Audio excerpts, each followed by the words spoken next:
That Man and His Manga. Hello and welcome to That Man. This is another manga related, well, it's another haul. That's right, this is the haul for November 2020. And we have quite a few interesting manga and light novels to get through. There's a lot, so bear with me. First up, we have Mobile Suit Gundam The Origin Volume 5. I made it a bit of a priority to try and get each and every one of these at some point. I bought Volume 1 to 4 and then I bought Volume 5 just separate.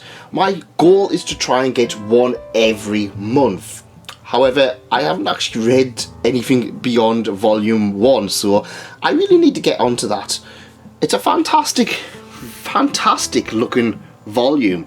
Very high quality, and the artwork inside, lovely. I really look forward to checking this one out. Next up, we have Konosuba, God's Blessing on This Wonderful World, Volume 12, The Knight's Lullaby. This is Konosuba, and therefore it's pretty much always pretty great.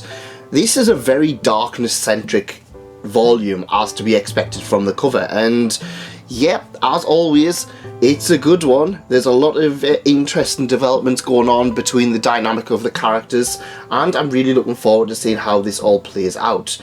Very interested. Volume 13 I think is out quite soon, so I look forward to checking that one out.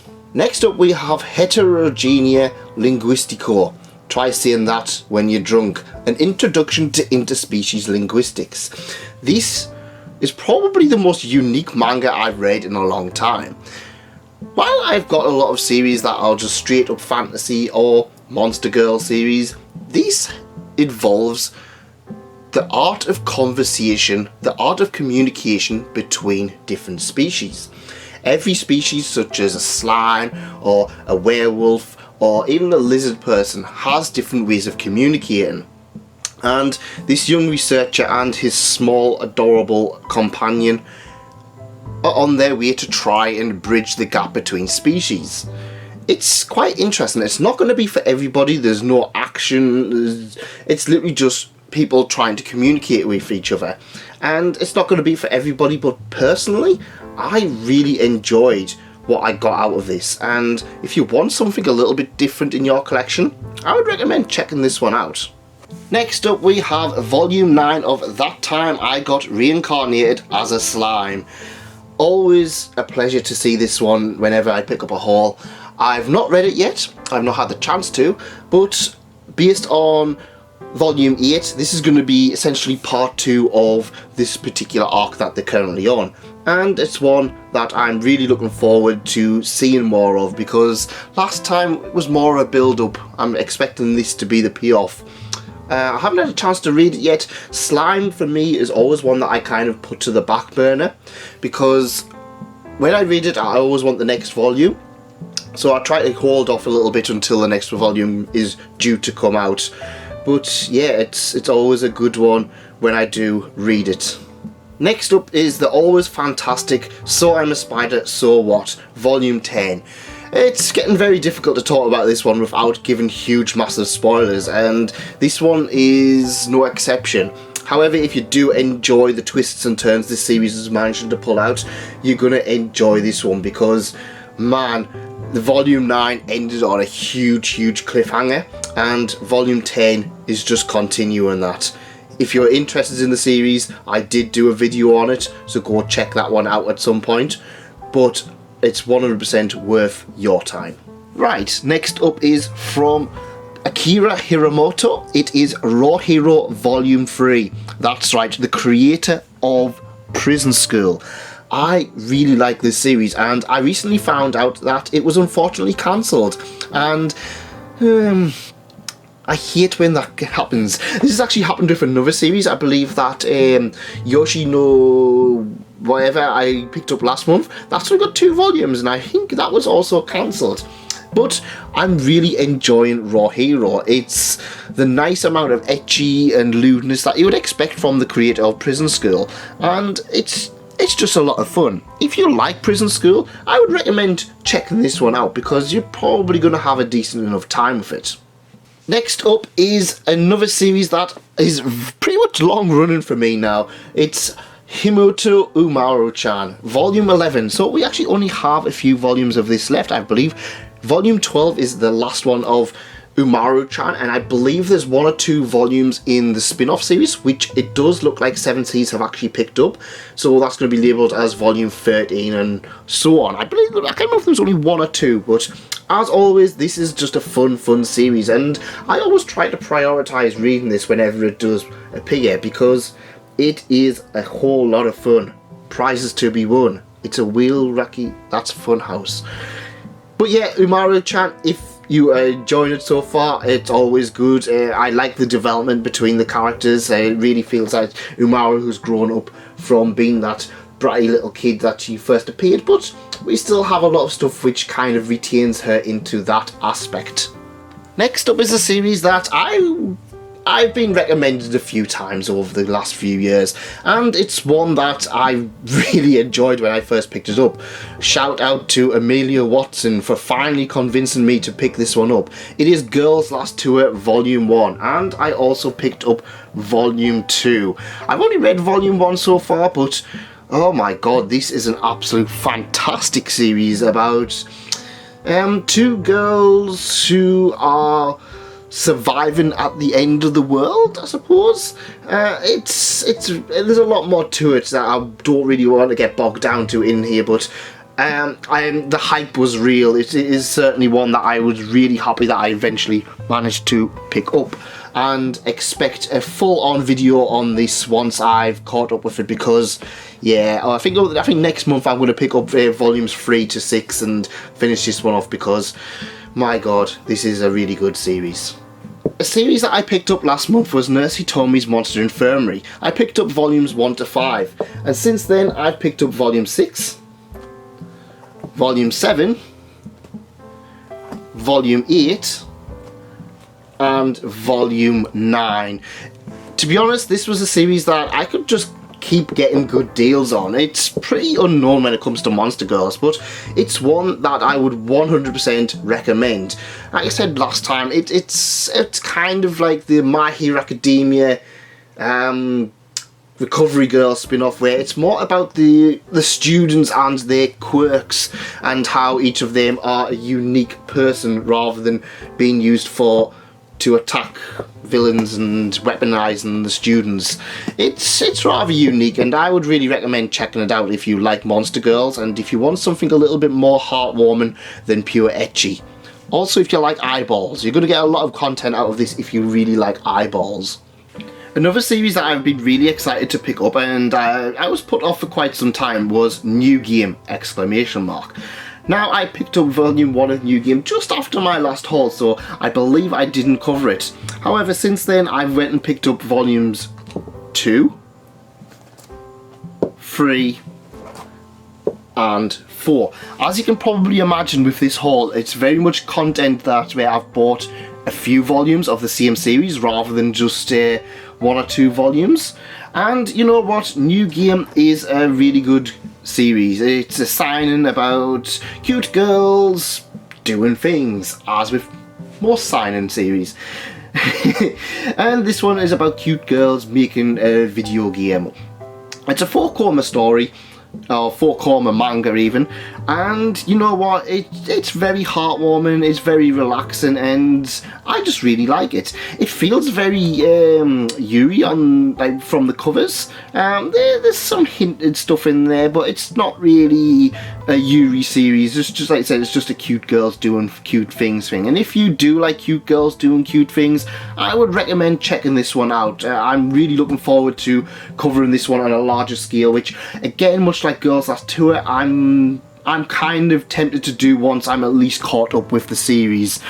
For those who like the anime, I believe volume 4 pretty much covers everything in season 1 and season 2, so you are getting quite a lot of bang for your buck when you buy each of these volumes, despite them looking quite thin.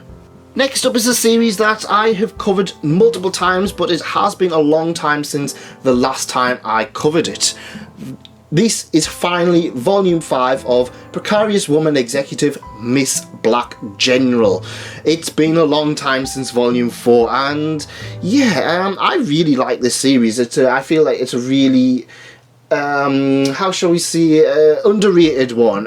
If someone was going to ask me underrated titles, I would point this one out, and somebody actually did point out that they weren't even aware that this had even been released in English.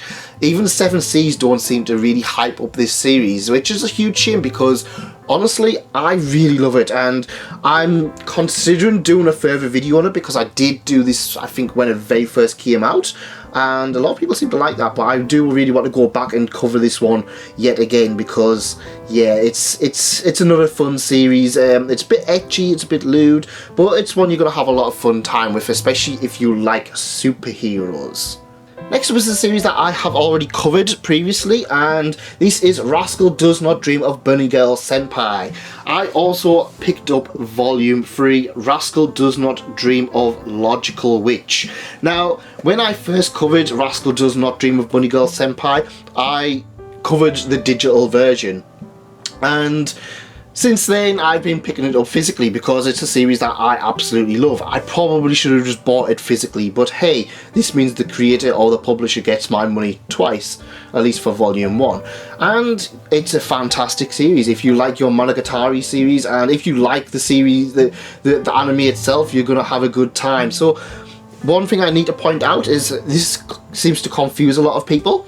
Rascal Does Not Dream of Bunny Girl Senpai is Volume 1. This is Volume 3 of the same series, but it's got a different name. All of them have different names, so that seems to confuse people. So a lot of people ask me, does this particular volume cover all of the anime? No, I think Volume 6 or Volume 7 goes up to where the anime ends, but it's just because they're all called different things, and that would be too confusing for an anime. Very confusing. But yeah, I would really recommend checking this one out if you like light novels and if you want something similar to Monogatari. And like I said, I had this digitally, so I rebought it physically. So, fun times. Next up we have a title called Monster Girl Doctor, and this is a title that I have spoken to great lengths with, and one that, much like Monster Musume and Black General and a few others, I really do want to go back and cover again because my initial impressions of this one are a lot different to my impressions now. Much like with Bunny Girl Senpai, I picked this one up digitally originally, covered Volume 1 digitally, and now I'm going to go back and reread it physically. I've got volumes now 1 to 6, but yeah, with both of these ones, it was just that I had a hole in my collection, and it kind of annoyed me whenever I looked at my shelves that these particular ones were missing Volume 1. Even though I'd already read them. If you like Monster Girls and you want something a little bit more clinical, you're gonna have a fun time with Monster Girl Doctor. Don't get them mixed up with Monster Infirmary, they're two different series. This one is a bit more ecchi. Slightly. But still, it's a fantastic title, and if you like Monster Girls, I would 100% recommend checking this one out. Next up I have Volume 4 of the Elder Sister-like one. The reason I got Volume 4 is because Volume 4 was incredibly cheap. It was only released last month, I think in October, and it was already down to £6, and I was just like, you know what, I picked up Volume 1 recently, I might as well pick this one up, with the intention of picking up Volume 2 and 3, which I just haven't had a chance to pick up. Much like Girls Last 2 and New Game, I'm kind of considering just focusing next month on picking them one up, because next month is actually very light on releases, so I'm expecting to save quite a bit of money. Huzzah! But it's sealed because, of course, Yu-Gi-Oh cards, and I'm really looking forward to checking it out. Also, interestingly enough, the artist Ida Pochi is actually now a VTuber, so if you like VTubers, it might be recommended checking that one out. Also, I did pick up a series digitally called My Dad is the Queen of VTubers. Expect a review on that. I don't tend to do the digital releases on these hauls because it just mucks everything up, but yeah, I did pick that one up as a by the by. Speaking of Ida Pochi, I also picked up their other series, well, at least the one they do the artwork from, Do You Love Your Mom and Her 2-Hit Multi-Target Attacks. This series is always a load of fun, and again, much like Monster Girl Doctor, it's another one I really want to go back and cover again. I did recently do a poll on what series would you guys like me to recover, and this one was second, so I think Plus Size Elf slightly beat that one out. So expect this again in the future, because I do love this series and there's a lot of stuff to talk about it other than just being pure ecchi. Next up is yet another brand new series. Funny enough, a few months ago I actually said I considered my manga collection complete and that I didn't need to buy any new series, and yeah, I completely lied, because yeah, I've bought probably about 5 or 6 new series altogether in here. This is Waterkoi, Love is Hard for Otaku. Again, I read volume 1 digitally, and just before we went down into another lockdown, I was kind of like, you know what, I really want to support my local manga shop, and this was one of the series they had, and I was just like, you know what, there's 4 volumes. I've read volume 1, I really liked it, and I really want to read volume 2, 3 and 4, so I thought I'd pick up volume 1 again. I'm going to reread this, and I think I'll do a video maybe once I've getting volumes up to volume 4. I'm going to save a lot of money next month, but I'm seeing like a lot of series here where there's like 5 or 6 volumes to catch up, and I'm like, yeah, I want to catch up on all of them, but I need to start reading them, so yeah, fun times. But yeah, another great series. And finally, to round all of this video out, Miruku-chan. Interesting title, very interesting, because a lot of people hyped this one up when it first got announced. A lot of people were really excited that this one got announced. However, it released last week, and I don't hear from anybody once it actually got released, so I thought I'd pick it up because it got a lot of hype when it first got announced, and I was just like, yeah, let's see what's happening. And honestly, I'm really glad I did check it out. It is fantastic. It's about a young girl who sees dead people, or they see corpses, and there's a lot of dead things and stuff like that, and yeah, it's rather interesting. Most of the stories are self-contained, but if you like horror, I would recommend checking this one out. It was worth all the hype it originally got. A young girl can see monsters, tries to ignore them, and obviously they're horrifying, so she cries.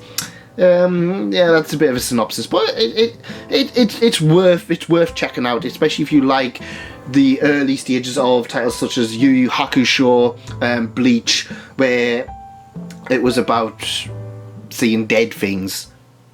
Not so much helping the dead things, she just sees them. But yeah, I'd recommend checking it out. I'm looking forward to covering this one on a grander scale. But that is my manga haul for November. Like I said, I bought quite a lot, but a lot of them have been in bundles, like volumes 1 to 4, for example. So yeah, what have you guys been picking up, and is there anything here that you are going to be picking up into your own personal collection? Let me know, and as always, I'll see you next time. See you later.